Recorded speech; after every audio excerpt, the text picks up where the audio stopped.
Finally एक इंतजार के बाद में एकाकी के फाइनल चैप्टर को रिलीज कर दिया गया एंड इस चैप्टर को देखने के बाद लगता है कि ना ही करते तो ज्यादा अच्छा था। क्या वो बातें हैं जो इस एपिसोड में एक्चुअली काफी अच्छी हैं और क्या वो पॉइंट्स हैं जो बेहद ही बेकार हैं और सेंस नहीं बनाते। वेल जानते हैं आज इस वीडियो में। स्वागत है आपका टर्मिनेटर टॉक्स के न्यू एपिसोड में। सबसे पहले डेफिनेटली एकाकी का एक जो फ्लो अब तक था वो टूट गया क्योंकि सैडली आखिरी चैप्टर की फाइल्स करप्ट हो गई थी, लेकिन उसके बावजूद भी हमें 1 घंटे का लंबा एपिसोड देखने को मिलता है जो कि काइंड ऑफ एक्सपेक्टेड नहीं था क्योंकि अब तक एवरेज एपिसोड साइज 30 से 35 मिनट का था एंड इस एपिसोड को एक्चुअली एक ग्रैंड एपिसोड की तरह ही बनाया गया क्योंकि इसके अंदर वो एलिमेंट नहीं था जिसके लिए पूरी एकाकी सीरीज मैं पर्सनली देखता था, जो कि था कॉमेडी एलिमेंट। प्रीवियस सभी एपिसोड स्टार्ट होते हैं कॉमेडी के साथ में एंड लास्ट के 10 मिनट के अंदर उसके अंदर ये हॉरर सस्पेंस एलिमेंट आता है, लेकिन चैप्टर 5 स्टार्ट ही होता है एक ड्रावनी मिस्टीरियस सिचुएशन के साथ में कि दरवाजे पे खड़ी वो मिस्टीरियस फिगर कौन है। वेल ये मैंने लास्ट एपिसोड में बता दिया था कि वो और कोई नहीं हमारे चंपकलाल जयंतीलाल गढ़ा होने वाले हैं, यानी हमारे चौकीदार। पता नहीं चौकीदार के कदमों में ऐसा क्या ओरा फार्मिंग था कि उनने कदम रखे और पूरे एपिसोड का मेरे को बेड़ा गर्क होते हुए नजर आया। सबसे पहले तो जब लाइट झिमझिम करने लगती हैं तो हमें कार्स देखने को मिलती हैं जो कि बिल्कुल सही सलामत पू की हालत में हैं, लेकिन लास्ट टाइम तो उन कार्स की गुद्दी भटका दी गई थी। उसके बाद ड्रोन पे आने वाला वो जंप स्केयर ओके था, लेकिन जो इंसान उस ड्रोन के अंदर बढ़ने को कहते ये घुसड़ने को हो रहे थे वो इतना फोर्स क्यों लगा रहे थे। आफ्टर ऑल वो ड्रोन था जिसके 2 थपेड़े पड़ते तो नीचे पड़ जाता, बट ऐसा लग रहा है कि ओ भैया कंट्रोल है नहीं हो आराम पे ड्रोन। उसके बाद मोबाइल्स को ऐसे स्नीक इन किया गया कि जैसे हम इसके बारे में भूल जाएंगे। वो ड्रोन जो पानी में डूब चुका था, जिसका रिमोट कंट्रोल भी टूट चुका था, वो उड़ने लगा, चलो ठीक है हमने मान लिया। उसके बाद में सभी के मोबाइल्स के ऊपर सेम फुटेज दिखने लगी एंड इस सीन को 1 सेकंड के बाद भुला दिया गया क्योंकि ऊपर से एंट्री हो रही थी एलियन की। अभी जो एलियन एंट्री कर रहे थे इनको देख के सिर्फ एक बात दिमाग में क्या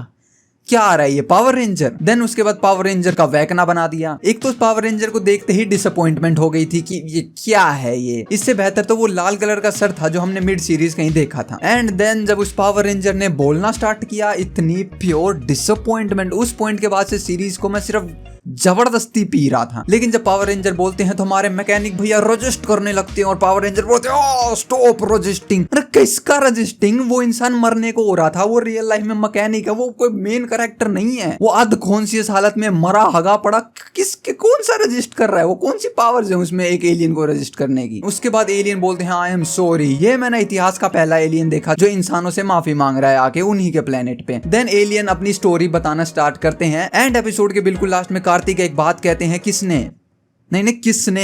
हाँ मैं भी सेम एलियन से पूछता हूँ, किसने पूछी ये स्टोरी? लिटरली वो शख्सियत एलियन है जो आके इंसानों को अपनी कहानी बता रहा है। इंसान खड़े होकर सुन रहा है, बैठ जाओ आराम से, इतनी लंबी कहानी थी, सोफे सूफे थे, नीचे चटाई चुटुई बिछाओ, चिप्स के पैकेट पड़े हैं, अभी खोलो, लंबी महफिल चलने दो। लेकिन एपिसोड में जो एनिमेशन दिखी वो अच्छी एनिमेशन थी जिसको देख के मजा आया, लेकिन उस एनिमेशन में सुनाई गई स्टोरी ये स्टोरी कहीं तो सुनी लग रही है कि एलियन के प्लेनेट जो कि हजारों लाइट ईयर दूर है वहां पर लफड़ा मच गया, उनने अपने प्लेनेट का नाश पीट दिया, उनकी ओजोन लेयर टूट गई, अब सन उनकी गुद्दी भटकाने लग गया, वहां पे डिजीज फैल गई, महामारी हो गई। सो मतलब एलियन की सेम वो समस्याएं हैं जो ह्यूमंस के यहाँ हैं। कद्दू भर का फर्क नहीं है एलियन और इंसान में। ले देके एलियन की स्टोरी में इंसानों का फ्यूचर ही बता दिया। अगर ये अमेरिका रसिया यूक्रेन नहीं रुक रहे हैं तो यही हालात है हमारे भी। सो ले देके हजारों लाइट ईयर दूर भी कुछ अलग नहीं है, सेम इंसानों की प्रॉब्लम्स एलियन जूझ रहे हैं। देन एलियन बहुत ज्यादा इमोशनल होके कहते हैं कि ऑक्सीजन से ज्यादा पानी महंगा होने लगा।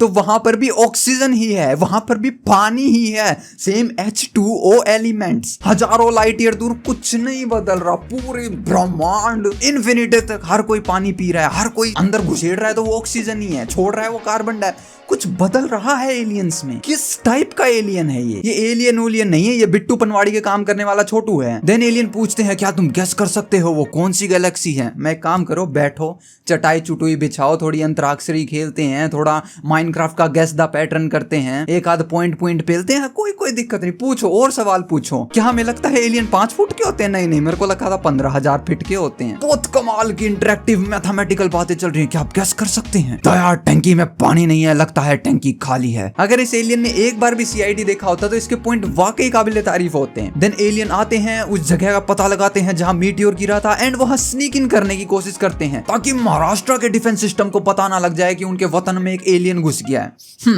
ये वही शख्सियत हैं, I mean इंसानी एलियन हैं, जिन्होंने कुछ टाइम पहले वर्म होल ढूंढ लिया था, जो हम इंसानों के तो कद्दू बस की आज तक हुई नहीं। उसके बाद वो इतना बड़ा 3 का पतरा आकाश से लेके आया जो कि इनविजिबल था। एंड अब भाई साहब को फिक्र है कि महाराष्ट्र की पुलिस मेरी गुद्दी ना भटका दे, पकड़ के मेरे लट्ठा ना पेल दे। देन हमारे ह्यूमनॉइड इंसान के पहले विक्टिम बनते हैं केदार। उनकी गुद्दी भटका के उन्हें बहुत कुछ पता लगता है, लेकिन उनके पूकी से दिमाग में ये बात नहीं घुसड़ी कि इंसानों को तोड़ना कितना आसान है। केदार की गुद्दी भटकाई, दिमाग बौछाड़ लिया, लेकिन ये नहीं समझ में आया कि ये पिद्दी से लोग इनके ऊपर एक मिसाइल पेल दी तो ये मर जाएंगे। उसके बाद पायरो को कैसे ढूंढा गया? जेसीबी की खुदाई की मदद से।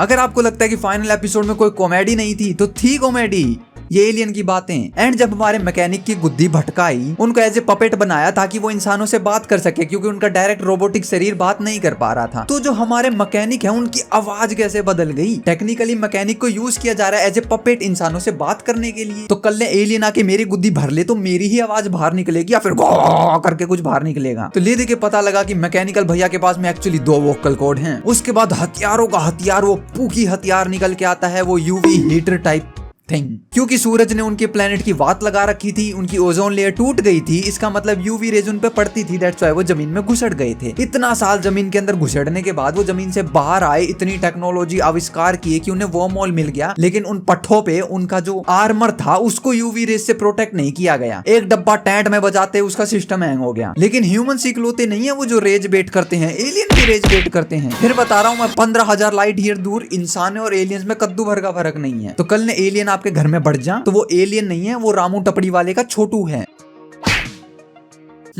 No shit Sherlock. Of course पूरा इंसानों की तरह ट्रीट करो उसको, पूरा एलियन है ना वो बिल्कुल सेम डिट्टो एज ह्यूमन ही तो है, वहीं मिलेंगे मेटल बॉल्स। देन उसके बाद में वो रोबोटिक सूट्स की पावर हमारे कार्तिक के शरीर में घुसड़ जाती है, उनके नर्व सिस्टम के साथ कनेक्ट हो जाती है। इतनी महान टेक्नोलॉजी 15,000 करोड़ लाइट ईयर दूर की। एक तरफ आयरन मैन ने भी खुद का एक आयरन गॉन्टलेट बना लिया था उन इन्फिनिटी स्टोन्स की पावर को झेलने के लिए, जिसको झेलते झेलते हल्क भैया के पकोड़े बन गए थे। ले दे के एंड में आयरन मैन ने अपनी गुद्दी भटकवा ली, लेकिन हमारे कार्तिक भैया आयरन मैन के पापा हैं, बिना किसी चीज के डायरेक्टली नर्व सिस्टम से। लेकिन जब फाइनली एलियन का फेस रिवील होता है, ऊपर से जो सुनहरा हेड था उनका, वो देख के तो मेरे को लगा था जेन्युइनली कि इन्होंने एलियन बहुत अच्छा बनाया। बट फिर ये मैं इतनी जोर से हंसा इसको, देखिए क्या है मोगर। एक बार बैकग्राउंड ट्यून बदलनी है, पूरा सिनेरियो बदल जाएगा। आज भी कह रहा हूँ, सर्कस में जोकर हटा के ये रख देंगे तो ज्यादा फनी हो जाएगा। इवेंचुअली लास्ट फाइट आते आते अच्छी थी, जिसके अंदर थोड़े बहुत कॉमेडी सीन्स भी थे, इमोशनल ड्रामा भी था, एंड फाइट सिनेमैटिक भी थी। थोड़ी थोड़ी सी गर्दन काटना एंड वो हाथ पकड़ लेना। बट टू बी ऑनेस्ट, इतनी रद्दड़ गिरी हुई स्टोरी देखने के बाद फाइट देखने में कोई मजा नहीं आया। पूरी फाइट में मैं सर पकड़ के बैठा था कि ना मैन, खत्म करो इसको। ऑफ कोर्स लास्ट वाले जो जोक मारे गए ट्रैक्टर में वो बढ़िया थे। तो ले दे के बात वही आ गई कि एकाकी कॉमेडी एलिमेंट में ही अच्छी थी, क्योंकि कॉमेडी के अलावा जो मेन स्टोरी थी वो तो वैसे भी हमें एपिसोड के लास्ट से 5-10 मिनट में देखने को मिलती थी। बट एट द एंड जो एंडिंग थी, कार्तिक को उनका एलियंस का व्यू दिखने लगता है, वो उनके साथ में कनेक्टेड है, एलियंस अभी भी जिंदा है, वो सिनेरियो अच्छा था। एंड आशा करता हूँ कि इसका सीजन 2 ना आए। इतना हेट दे दिया मैंने, मेरे कमेंट सेक्शन में गुद्दी नहीं चटका सकते, मैंने सारी बातें सही बोली हैं। एक चीज खटका सकते हो, सब्सक्राइब बटन, लाइक बटन दबा दो। अब पहली बार आए हो तो दबाना बनता है। फिर मिलते हैं नेक्स्ट वीडियो में। Peace out.